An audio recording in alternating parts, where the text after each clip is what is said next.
Mwaswera bwanji nonse madzulo ano yafika nthawi yoti timakupatsani za nyengo.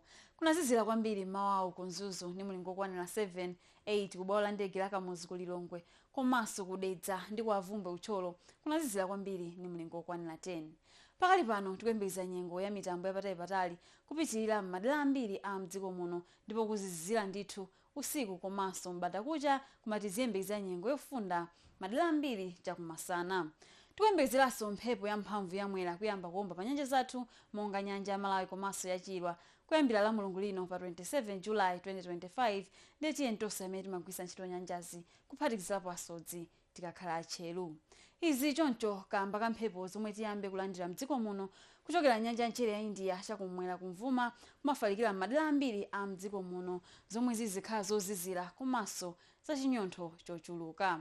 Usiku uno tiyembekeze nyengo ya mitambo yapatali kupitirira m'madera ambiri a chigawo chakumwera pakati komanso kumpoto kwa dziko lino kuphatikizapo nyengo yozizira. Chimodzimodzinso mawa kudzacha kwa nyengo ya mitambo yapatali ndipo zazizira kwambiri m'madera ena monga kuntcheu, kudedza komanso ku Lilongwe ndi mulingo okwanira 9-8 ku Nzuzu, kumatiyembekeze nyengo yofundirapo ndithu ku Nsanje, kwa Nkabu komanso ku Mangochi.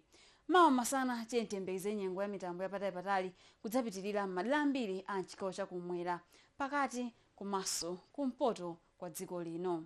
Tiyembekezenso nyengo yofunda kudzapitirira m'madera ambiri a mdziko muno, ngakhale nyengo yotentha idzakhala ikuoneka kwa Nkabu, ku Nsanje komanso Karonga ndi mulingo okwanira 29. Mkucha lino la mulungu tiyembekeze nyengo ya mitambo ya mvula ya mawawa yapo ndi apo komanso yozizira m'madera ambiri.